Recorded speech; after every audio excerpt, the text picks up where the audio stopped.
Hello, babies. Robert, how are you? Doing well. How are you? Great. Saw that one coming from a mile away. Saw that loss coming from a mile away. You were a little bit absent on the text chain. Assume you had something very important to do, and that's fine.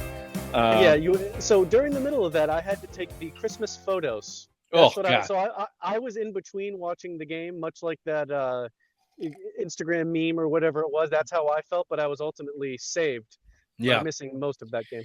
I will say this for you and I who have younger children who take up a lot of these Sunday afternoons. This is probably the best time of Patriots history to have this.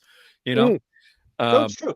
If this shit was going on 4 or 5 years ago as they're on title runs, there'd be strife between the family and I. No, exactly. It would be unacceptable. And my main gripe was the woman who was a Bills fan. Oh, it just happened to be on the day that the Bills play at 8:00. Of course. Unbelievable. Yeah, exactly. I see what you're doing. Exactly. Yeah, exactly. You got to get control of the schedule.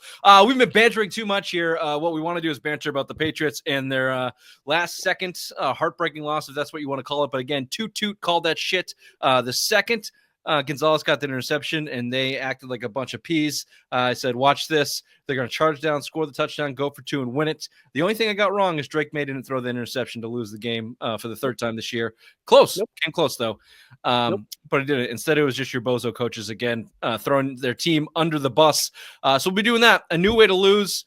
These coaches, in my opinion, are coaching without urgency and without fear, but not in the way you think. Usually you hear they're coaching without fear in kind of a good way. This is not in a good way. I want to talk about how they're coaching without fear moving forward. But let's do some opening takes as we always do. I try to produce and do this at the same time. It never generally works out. I don't know. There we go. There we go. Beautiful. Again, toot. They're coaching without urgency. They're coaching as if their plan is already in place. Their rebuilding plan is already in place, and they don't have to do anything. They don't have to stack wins. They don't have to build good habits. Just time will take them to where they need to go from the rebuilding stage. And I blame all the way to the top. We've been doing this since the beginning of the year. Robert Kraft and they're allowing this to happen with their coaching staff, starting with Gerard Mayo. You hear him talk after the game about the best offensive performance this year as if like they're moving forward. It's like, you bozos, you've left 4 or 5 wins on the table as a coaching staff. And yeah, your offense looks better, but they left 20-something points on the field today or yesterday and Sunday. And a lot of it is because of the coaching decisions. And I think that stems from a lack of urgency and a lack of fear, which again, we'll get into. Bobby, your opening take. This team, they're broken at this point. They're unable to come into a game prepared. They're unable to execute in critical situations, and they continue to make the same critical errors in the same situations repeatedly. The coaches don't understand what to do in these critical situations because obviously they keep arising. This is it's scary as to how bad this team is. Just having a good quarterback in Drake May, who's good, he is not great, doesn't fix everything. Right now, they are really careening towards being a loser franchise. If Robert Kraft doesn't actually enforce the standard that he says there is, if there aren't changes, that there is no standard. This is an acceptable performance. Yeah, so kind of on the same page there. So we'll talk about the game specifically, the game changers, Chief Bobby's pros, cons, and observations that came out of those game-changing moments from their loss to the Colts and some key takeaways from it all. Welcome to the Semi Sports Show, Snapshot Week 13. Is this the one?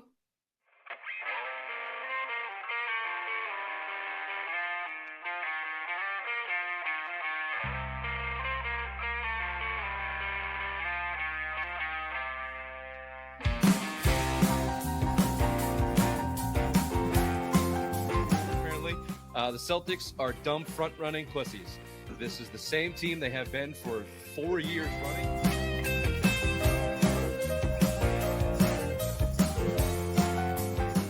Well, my worst nightmare came true. Missoula and Mayo are friends. What the fuck? Apparently they've known each other since Virginia. They have these docking sessions where they talk about ball and managing people.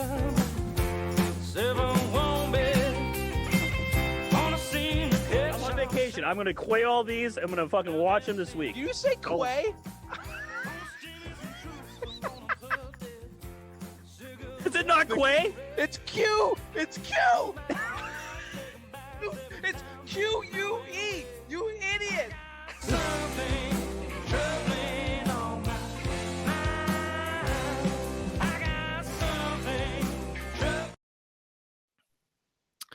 There you go. That's how you bang on an email in the intro of a show. That's how you do that right there. You saw me clicking away. It's quality work. Thank you very much. If you're watching on YouTube, you're welcome. I have a very cool winter Scully cap on that made Bobby sweat early this morning at their meeting. He looks like the wet bandit if you're not looking. Yeah, you look like the wet bandit in your pants after this morning's meeting. Favorite podcast platform, wherever you're listening, wherever you're watching, thank you. Rate, subscribe, review.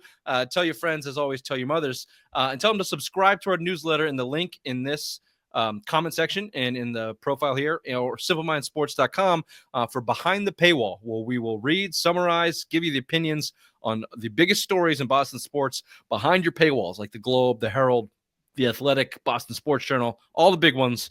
We'll give it to you so you don't have to pay for it and you don't have to read it, because reading, we don't do it too good, but we do it for you. So go subscribe either in the link below or at simplemindsports.com. All right, you got Patriots 24, Colts 25. Some game changers here. I want to start with the final sequences, which just led the show off. Christian Gonzalez gets the interception with about 7 minutes and 40 and change left, which, by the way, I don't know how that's interception. He dropped the ball, didn't he? It appeared as if it was incomplete, but I'll take it. We need a break. He had like a second roll. They never really explained it. The NFL officiating is just, it's bad. Well, and specifically since we've become a terrible team, it seems worse because now we get bottom of the barrel refs, whereas before we were actually given better refs because we were more of a top echelon team. But the calls that we get, some of these holding calls are so bad. The one specifically on Onwenu, that was not a hold. It wasn't, but for our purposes and for the theme of this season in the show, quit fucking holding Onwenu, do your job. So from there, the Patriots get the ball back with the lead. And they acted like there was a minute and 40 left in the clock, not 7:40 left in the clock. You got 2 runs, stuffed, run to the left, loss of yards behind Vidarian Lowe, of all people. You go off tackle to the left-hand side.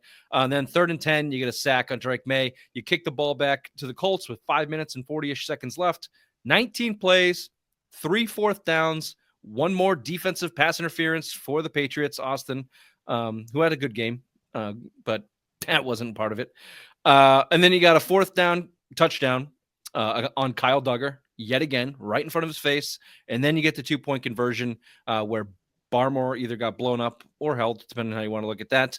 But they weren't prepared for that Richardson run, which the Colts scored on the whole drive. That's how they converted the drives, with just Richardson each time. They just went right to it. So Mayo was asked as they were driving the ball down their throats, seemingly as they did most of the day. He had 3 timeouts in his pocket with the lead. Did it ever occur to him to call that timeout? And here's what Mayo had to say. Was there any thought to taking a timeout maybe earlier in the drive where the Colts ultimately scored, and what was the thought process? Absolutely, there was a thought. We've also won a Super Bowl here doing it the other way, and keeping our timeouts is what I thought was best for the team. Going back to the old Malcolm Butler, huh? Let's go back 10 years to a decision I didn't make. And also, we'd like to ask. Was he even on the fucking team? Wasn't he at Optum at that point? He had left the NFL 2014. That was his last year. He was injured. I don't believe he played in that game. He definitely didn't play in that game. Definitely wasn't on the field in that play. He didn't have anything to do with the call. Nope. Sorry and to interrupt of course, that's just another comment that he's walked back since, as he then went today and said that he shouldn't have said that. So there's headline news. Mayo spouts off and says something dumb and then says, "Oh, shouldn't have said that." No shit. And then in game, of course you should call timeout. And you had another challenge. A lot of people are making a lot of the 3rd down catch, which earlier in the drive, which made it 4th and 3 instead of 4th and 10 for the Colts, where it looked like the ball hit the ground. Mayo did not challenge it. He had some other bullshit to talk about that. It's just example after example, more of a resume now of Gerard Mayo being over his head and not prepared for in-game decisions, adjustments, or play calls, which goes to the last sequence of the game and the 68-yard field goal versus the Hail Mary, which on the surface, like Drake May is executing in a fashion. I'm watching the game going, oh shit, they're kind of snapping here. They got something going. The first throw was a tipped ball that was almost an interception, but it hit Hunter Henry's hands at the 50-yard line. If he catches that, we're very well talking about a game winning field goal from Joey Sly. They got 3 plays off in 17 seconds or whatever. And I'll say Drake May because he is the shining star in this team right now. Regardless, so kudos to them for getting into a position where it would have made it a very feasible Hail Mary throw for Drake May, who has a cannon for an arm. Instead, Gerard Mayo trots out Joey Sly, who, mind you, missed the 25-yarder earlier in the game, to kick a 68-yard field goal. NFL would have been an NFL record by 2 yards. There hasn't been a field goal attempted of 68 yards or more in 3 years in the NFL. As you put, no one has ever made it. Justin Tucker holds the record at 66 indoors at Ford Stadium in Detroit. Yeah.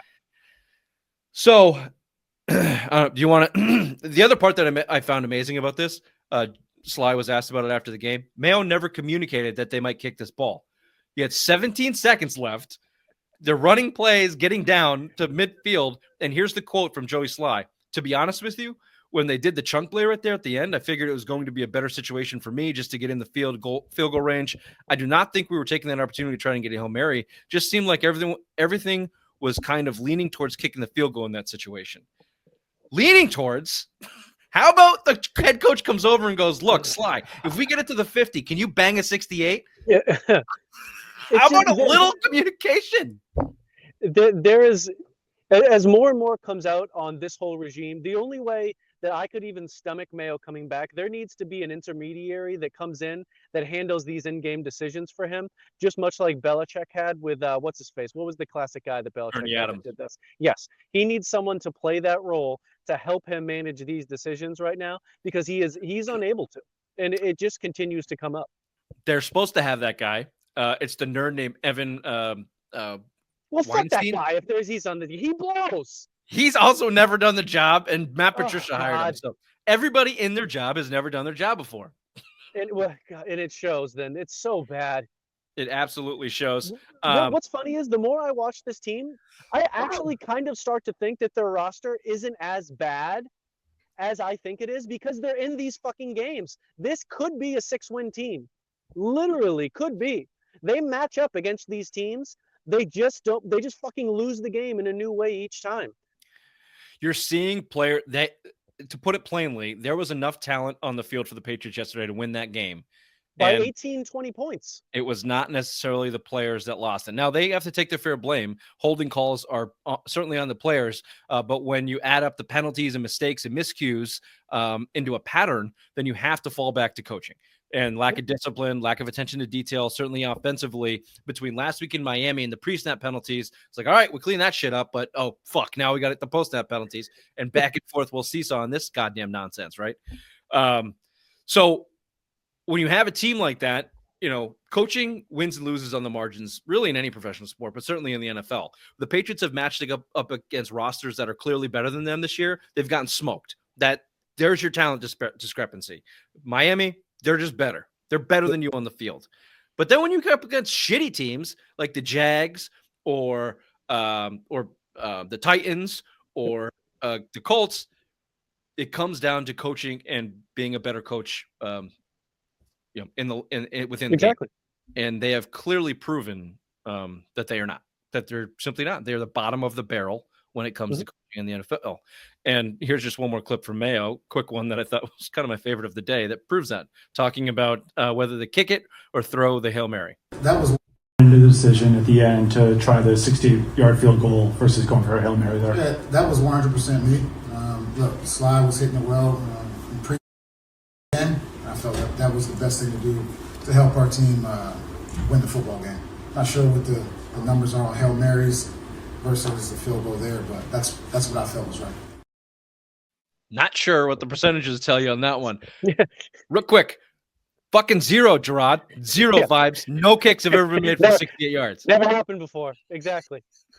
There's been 3 Hail Marys this year, right? Exactly. Daniels, Rodgers, and you had Rodgers, Daniels, and I thought there was another one, but either the one way. with the Packers, yeah. it's like 1 in 12 of Hail Marys are successful. Mm. All kicks for 68 have been unsuccessful. So there's your odds, Mayo. As you put it here in your observation, they were able to move the ball effectively, outgain the Colts 422 to 253 yards. However, they are not able to move the ball or have effective play calls in the red zone in any critical situation. They clam up and lose the ability to be a functioning offense. They had the ball on the 48 after Gonzalez pick, and they run, sack. Losers, weak loser mentality. Mayo is a cunt. Couldn't have said it better myself. Mm-hmm. Speaking of miscues and penalties and mistakes and doing it better themselves, let's listen to Phil Perry break that one down for us. An alarming lack of detail that continues to plague this offense specifically, really plague the entire team. Today, I'm sure you were losing your mind when you saw Jonathan Taylor leak out to the flat, nobody within 10 yards of him, 20 yards of him, 30 yards of him, I don't know, for an easy touchdown defensively. I'm sure you were going absolutely bonkers when it came to that, but offensively, you have the two holds that turn a first and goal from the 2 situation into a first and goal from the 22 situation, leads to a field goal. How about Mike Owenu? Just mentioned him. Right after the Christian Gonzalez pick, they have on third down a loss of 3 yards because he didn't hear the change of the play at the line of scrimmage, which he acknowledged. Everyone else did, apparently, but he didn't get it. And so he doesn't block a guy who blows up the play for -3. You have to kick another field goal. How about the field goals themselves? Lack of detail there. Joey Sly telling us after the fact there was an operational issue on that chip shot, missed 25-yarder, which to me, after watching it, snap looked okay.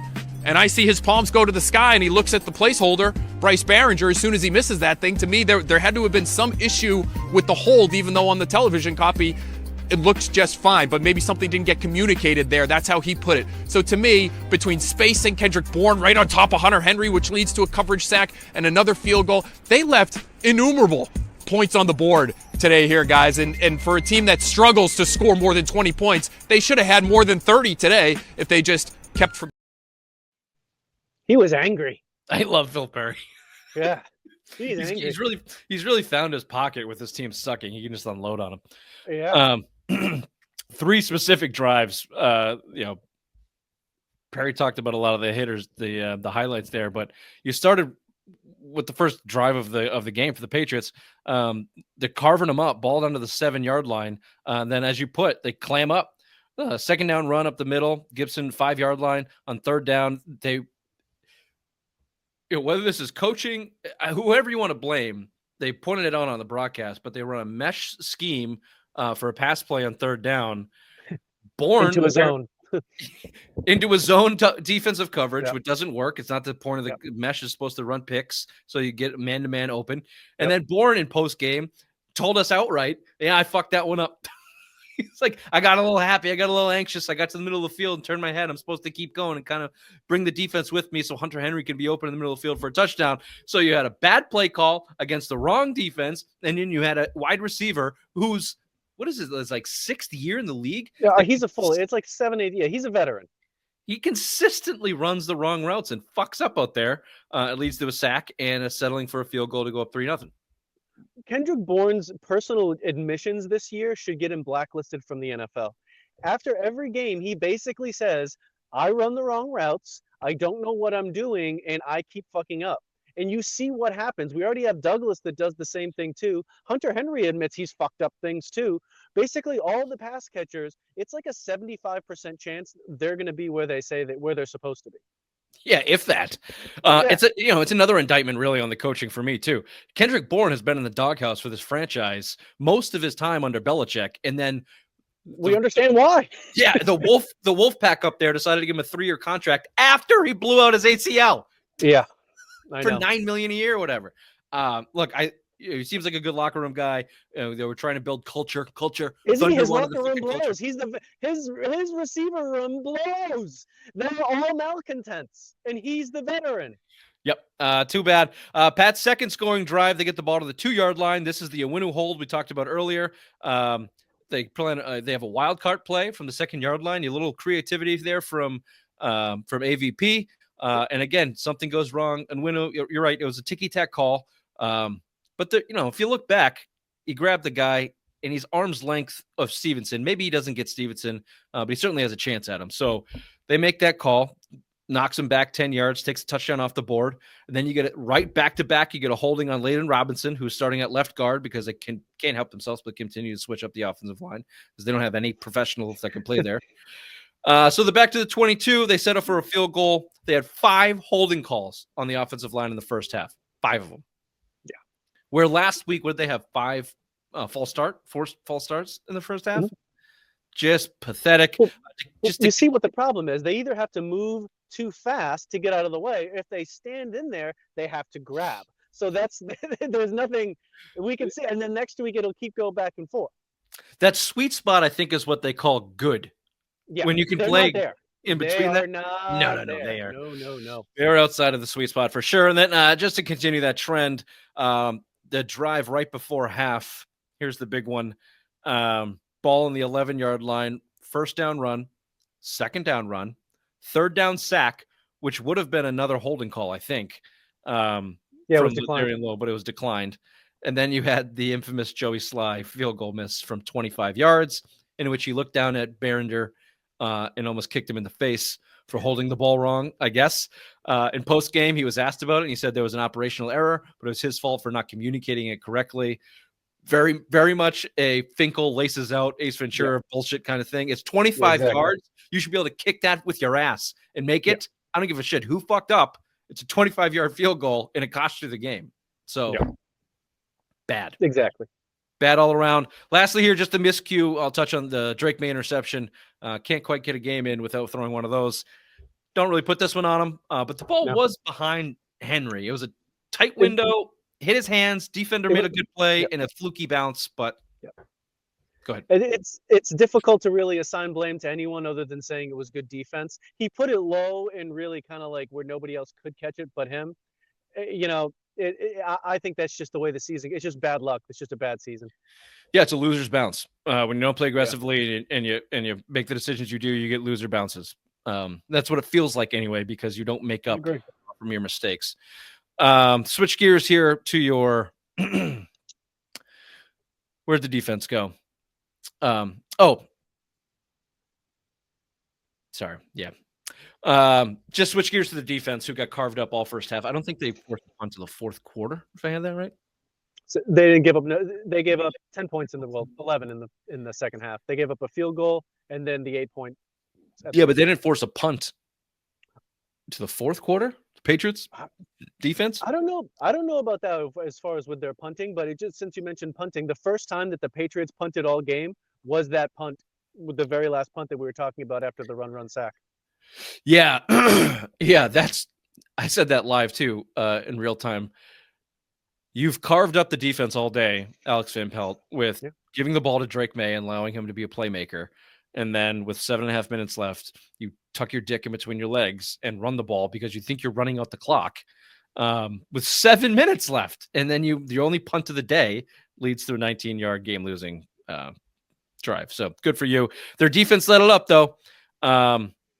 That second Colts drive, they just ran. I mean, the first Colts drive, there was just they had whatever they wanted. Whatever they wanted. The touchdown to Taylor was just a pathetic. Everybody on the Patriots defense closed their eyes and ran right. And that was the one of the worst plays on defense I think you'll ever see. Just no communication back there. It's been the same story of miscommunication or no communication for weeks, and they don't have any excuses anymore. Duggar's back. Peppers is back. He got off the exemption list. Yeah, he had a decent game. He did bring some energy, but they're getting blown up in the backfield, in the secondary. Barmore's back. So your injuries are not an excuse anymore. And they continue to have communication problems. Tavai with a terrible defensive pass interference call in the second drive that led to their second touchdown. They did get the 2 interceptions. Anthony Richardson, how do you lose to this guy? He had a 55.7 rating, threw for 50% completion percentage, 109 yards, his 2 rushing touchdowns, and 48 yards on the ground. He doesn't throw it. Bill Belichick would have made Anthony Richardson throw the ball 30 fucking times in this game. He would have crowded the box, not overrushed him, made him throw the ball, and played man-to-man against the wide receivers, who they have like 1 or 2. I mean, Pierce is okay, and Pittman was hurt. The Colts are probably one of the easiest teams in the league to game plan against defensively and offensively. On offense, you're right. Make the quarterback with the worst completion percentage in the NFL throw and stop a very good running back. Okay, duh. And then also on defense, they have Gus Bradley, who even on the broadcast, they said, this guy plays the same defense every single week. They just do what they do. Okay, so this isn't that fucking hard to figure out. And to AVP's credit, it looked like his game plan worked. They moved the ball up and down all year. He had a plan. I agree. They just clammed up in the red zone and mistakes and penalties and turnovers. So, that's going to hurt anybody. But defensively, Covington does not have a game plan. We've chronicled this all year long. They just react. That's it. They react as much as possible. And if there's one guy, that's going to get canned, should be him. Or at least demoted. Like, can Gerard Mayo take a clipboard? And I like a good demotion. We don't see enough demotions in life. I like demotion. Because with a demotion, you keep them around so they really know they fucked up, and then you kind of just get to be a dick to them longer. That's right. That's right. There's nothing like a good demotion. You eat the shame in-house. Yeah, you don't get to go. Exactly. You don't get fired and collect your severance and go start anew. No. You stay. Everyone knows you blow. I know. Because if I fire you, you might go to greener pastures. You're going to stay here in this shit pasture with me. Then you get to make funny clips like, hey, DeMarcus, you want to come up with the game plan this week? I'll bet you do. Yeah, you put us here, you son of a bitch. You're going to eat You're going to eat this shit for the rest of the year with us. Go get my sandwich, you queer. Here's one pro. Speaking of that, they finally have a bye week, so we don't have to be subject to ourselves to this next week. Also, that's a real nice move by your lady and your family there, just not waiting 1 week for those pictures. I know. I brought it up. And what type of raw rage do you think it was fraught with? Also, the best trend in the NFL continues. Anthony Richardson is quite possibly has lesbian tendencies, as it appears here in this picture that I can't put up because we don't have producer Ray. But go check it out for yourself. He's wearing a very lesbian-y shirt and a belt buckle. And, he has a purse, too. He has a purse. So we all know the Patriots' record against quarterbacks, or not record, but success against quarterbacks, at least in the secondary. Anthony Richardson, a big reason they won, but the trend continues. Pat's defense, pretty good against lesbian quarterbacks. Here's my key takeaways. We haven't talked about Drake May, and we only have 2 minutes left, so this is all he's going to get. Best game of his career. By far. You see what the offense looks like when he plays mistake-free football, which he did. I don't believe that he made a misstep or a missed throw. He might have missed a throw, but he didn't make a missed throw. 24 of 30, pretty good. 238 yards, touchdown. The one pick shouldn't have been his. Took a couple sacks, 96.9 rating. He had a couple P's, man. That one to Bourne in the second half or before the first half that got him down there. He had a couple P's. Just put it in his hands. Go back to your offense, throw to run. Don't rely on the running game. Let Drake May open up your running game. Play that way. That's all you have right now. Your offensive line cannot give you a running game. You need to scrap that and adjust on the fly. Drake May is what you have for offense. Ride him. Quick note on the offense. Switch the carries between Gibson and Stevenson. Gibson's the better running back right now. I don't know why he doesn't get more carries. He looks really good when he gets the ball. 6.3 yards per carry on the ground. That game. He understands the scheme that they're running. He does one cut and goes, whereas Stevenson does his little shimmy wiggle. Yep, I agree with you. And then to bring it full circle, I think Gerard Mayo and all of his comments after the game, especially this game, and the way that they coach in game, they are not coaching with fear in the way that they do not believe their jobs are on the line. They have been given assurances, and they have been told that this is a rebuild. It's going to take 2 or 3 years. It's okay if you suck. And to your opening point, that's a dangerous mentality to rebuild a franchise with, that it's okay to suck. It's not okay that you think you had your best offensive game in that game and you left 20-something points on the field. Even his mentality has gotten worse throughout the year. And that's thing come from the top. If the Crafts are okay with being a 3-win team because they think they're going to rebuild and miraculously be a 12-win team next year because you're going to bring a bunch of talent in, that's not how it works. That's just not how it fucking works. You have to build with good habits, starting with wins off of those good habits and ride that into next year. You can't be a 3-4 win team and expect to flip it in a season.